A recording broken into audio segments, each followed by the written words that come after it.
বিসমিল্লাহির রহমানির রহিম। প্রিয় দেশবাসী, সবাইকে জানাই আন্তরিক শুভেচ্ছা। আজকে আপনাদের আমরা যারা ইয়াং জেনারেশন আছি, মূলত তাদের উদ্দেশ্য করে আজকে আমার এই ভিডিওটা। আপনারা সবাই মনোযোগ দিয়ে শেষ পর্যন্ত আমার এই ভিডিওটা দেখবেন এবং আপনারা আমার এই ভিডিওটা বিভিন্ন জায়গায় ছড়িয়ে দেবেন, যেন আপনার দ্বারায় আরেকটা মানুষের আমার এই কথাগুলো বলার সুযোগ হয়। বন্ধুরা, আমি ম্যান পাওয়ারের বিজনেস করি বিগত 27 বছর ধরে। তো আমার লর্ড অফ এক্সপিরিয়েন্স আছে এই বিষয় নিয়ে, যার জন্য আমি কথা বলতে এসেছি আজ। আমাদের বাংলাদেশে আমরা যারা ইয়াং জেনারেশন বেকার বাড়িতে ঘুরে বেড়াই, তাদের উদ্দেশ্যই মূলত এই ভিডিওটা। বন্ধুরা, আমি অনেক জেলায়, ইভেন কি আমার গ্রামে, আমার পাশের জেলায় আমি অনেক ঘুরে বেড়াইছি। আমি দেখছি বর্তমান ইয়াং জেনারেশন তারা বেকার ঘুরে বেড়ায়, বাপের সাথে গ্যাঞ্জাম করে, বাপের মেরে মোটরসাইকেল কেনে, মোবাইল কেনে, মাকে মেরে মোটরসাইকেল কেনে, মোবাইল কেনে। এগুলো নিয়ে কেউ মোটরসাইকেল চালাতে যায় অ্যাক্সিডেন্ট করে রাস্তায় মারা যায়, কেউ অ্যাক্সিডেন্ট করে পঙ্গু হয়ে যায়। মোবাইল কিনে সারা দিন মনে করেন যে আপনার এই পাবজি গেম বিভিন্ন ধরনের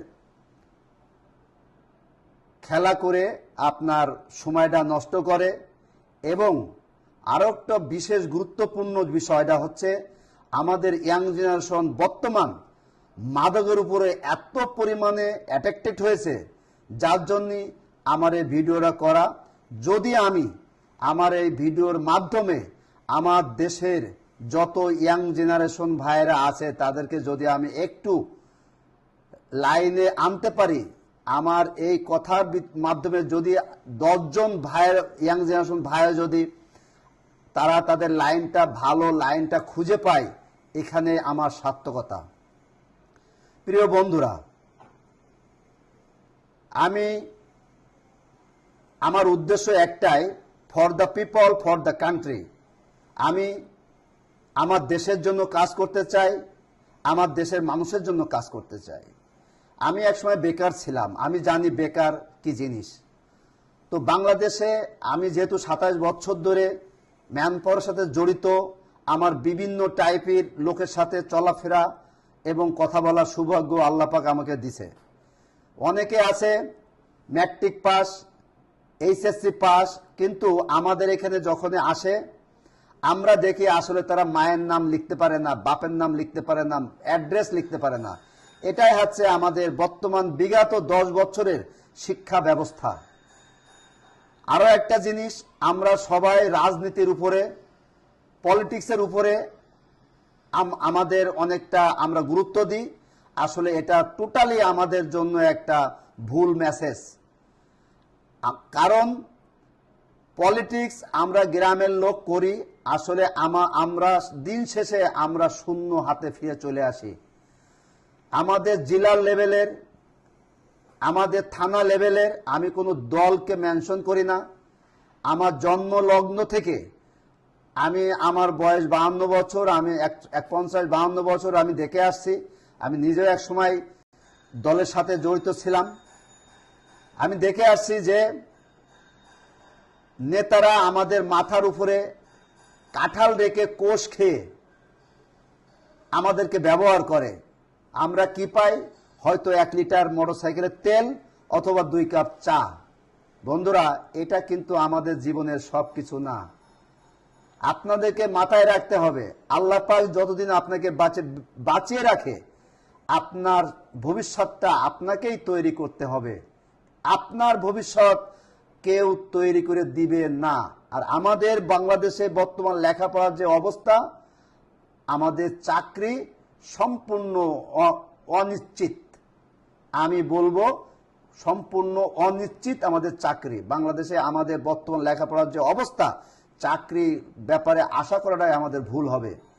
তো আমি বলবো আপনারা বিভিন্ন কারিগরি শিক্ষা এইটা গ্রহণ করেন।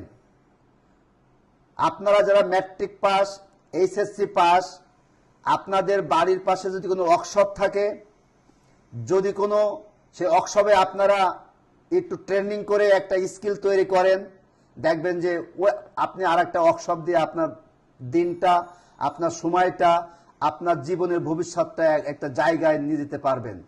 আপনাদের বাড়ির পাশে যদি কোনো এসি মিস্ত্রি থাকে, আপনারা তাকে ফলো করে সেই এসির কাজটা শিখে আপনাদের ভবিষ্যৎটা আপনারা চেঞ্জ করতে পারেন, আপনাদের জীবনের মোড়টা আপনারা ঘুরাইতে পারেন। আপনারা যদি বিভিন্ন কারিগরি শিক্ষা প্রতিষ্ঠান থেকে যদি আপনারা শিক্ষা গ্রহণ করে যদি আপনারা বিভিন্ন ট্রেনিং, বিভিন্ন স্কিল করে যদি আপনারা দেশের বাইরে যান, আপনাদের ফ্যামিলি, আপনার ভবিষ্যৎ, আপনার দেশের ভবিষ্যৎটা পুরো আপনারা চেঞ্জ করতে পারেন একমাত্রই আমরা ইয়াং জেনারেশন। বন্ধুরা, আমি আপনাদের আশা করব বাংলাদেশে অনেক রিক্রুটিং লাইসেন্স আছে, বাংলাদেশে অনেক ট্রেনিং সেন্টার আছে। আপনারা এই সমস্ত ট্রেনিং সেন্টারে এসে আপনারা বিভিন্ন কাজের উপরে, যেমন welder, electrical, pipe fitter, mechanical এবং আরও অন্যান্য এসি টেকনিশিয়ান, ফ্রিজ টেকনিশিয়ান, এরকম হাজারো টেকনিশিয়ান উপরে বিভিন্ন ট্রেনিং সেন্টার ট্রেনিং করায়। আপনারা যদি এই কাজগুলো আপনারা ভালো গুরুত্বর সঙ্গে শেখেন, গ্রামে যে সময়টা আপনারা মোবাইলের পাশে লস করেন, ওই সময়টা যদি আপনারা এখানে সময়টা দেন, আপনাদের ভবিষ্যৎটা নিশ্চিত উজ্জ্বল হয়ে যাবে। তাই আমি আপনাদেরকে অনুগ্রহ করব, প্রিয় বন্ধুরা, আপনারা এখনো সময়ের মূল্য দেন। যে জাতি তার সময়ের মূল্য দেয় না, সে জাতি কখনো তার ভাগ্যকে পরিবর্তন করতে পারে না। আমি সত্যিকারে বলবো, আমি আপনাদের মতো একদিন এরকম বেকার ছিলাম, আমিও দেশ পাড়ি দিয়ে আজ এই পর্যায়ে এসেছি। আমার আন্ডারে আল্লাহর রহমতে বেশ অনেক লোক তাদের কর্মস্থান হয়েছে, আমার অনেক এমপ্লয়ি আছে যারা আমার আন্ডারে লং টাইম ধরে, আজ 10-15 বছর ধরে আমার কাছে তারা থাকে। তো আমিও চাই যে আপনারাও একদিন এরকম দেশের বাইরে যে আপনাদের ফ্যামিলিকে বাঁচান, আপনি বাঁচেন, আপনার দেশটাকে বাঁচান। সবাই ভালো থাকেন, সবাই সুস্থ থাকেন। আমার ভিডিওটাকে আপনারা সবার মাঝে ছড়িয়ে দেবেন, যেন সবাই দেখে আমার উপকৃত হয়। ধন্যবাদ।